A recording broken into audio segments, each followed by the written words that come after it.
Dictation will start in 5 seconds. Start.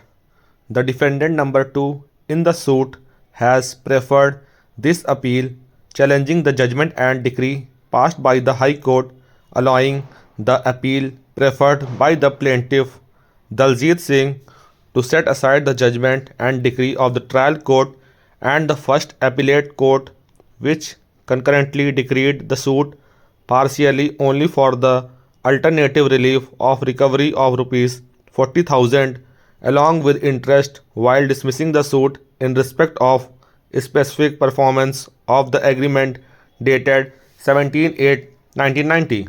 Para.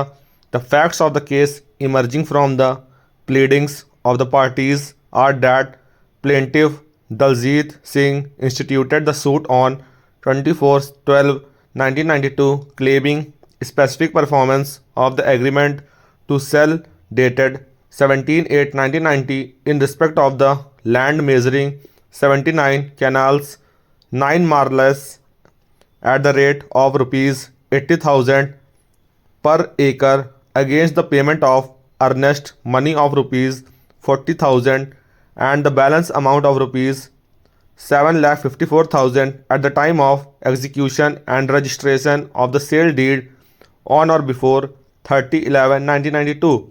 Para. According to the plaintiff, he remained present in the office of the sub-registrar on 30/11/1992 with the balance sale consideration and all the expenses for stamp papers, but defendant number 1 did not turn up to perform his part of the agreement. The plaintiff marked his presence by submitting an affidavit before the executive magistrate. The suit was preferred within 23 days as stipulated in the agreement. Defendant number 1 initially denied the execution of the agreement to sell, much less receipt of the earnest money, with further averment that the subject land was a joint Hindu family property.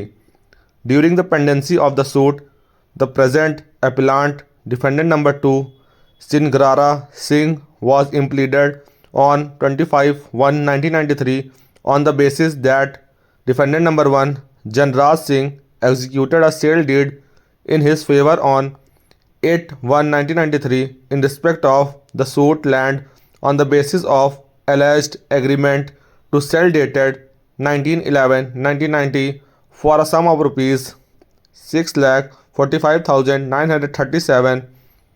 It is to be noted that the trial court passed an order of status quo on 24/12/1992 qua alienation with regard to the share of defendant number 1. Para. Defendant number 2, appellant, filed his separate written statement stating that defendant number 1 has sold the property to him by executing a registered sale deed on 8/1/1993 and delivered possession, after which mutation has also been carried out. According to the appellant, defendant number 2, the agreement basing which the suit is filed is a fabricated, antedated document because defendant number 1 did not disclose the factum of this agreement while executing the sale deed in his favor, and thus the appellant, defendant number 2, is a bona fide purchaser. Para. In the trial court, plaintiff examined himself as PW2, deed writer Kulwant Singh as PW1, Jasjeet Singh as PW3, whereas defendants examined Kirpan Singh as DW1, Sangrara Singh as DW2, BM Sehgal as DW3, and Subhash Chandra as DW4. The trial court, by its judgment dated 27/4/2007, held that the plaintiff has proved the agreement to sell, wherein defendant number 2 has failed to prove that the agreement is a result of fraud and fabricated document. However, the trial court denied the decree for specific performance on the ground that since defendant number 2 is the owner in possession of the suit land upon execution of the sale deed dated 8/1/1993, defendant number 1 has left with no right or title of the suit land. Thus, he is unable to execute the sale deed in favor of the plaintiff, and moreover, the plaintiff and defendant number 1 are close relative. The trial court also held that the plaintiff was ready and willing to perform his part of the contract. It was also held that defendant number 2 is a bona fide purchaser, as he was not having any knowledge about the agreement to sell between the plaintiff and defendant number 1. The trial court eventually dismissed the suit in respect of the specific performance, but allowed the alternative prayer for recovery of rupees 40,000 with interest at the rate 12% per annum. Para.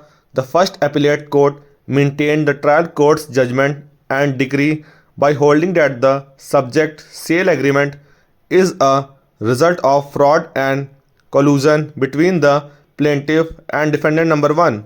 The first appellate court observed that in his first written statement he denied the execution of the agreement, but subsequently, after amendment in the plaint and impleadment of the appellant, he admitted that the claim of the plaintiff.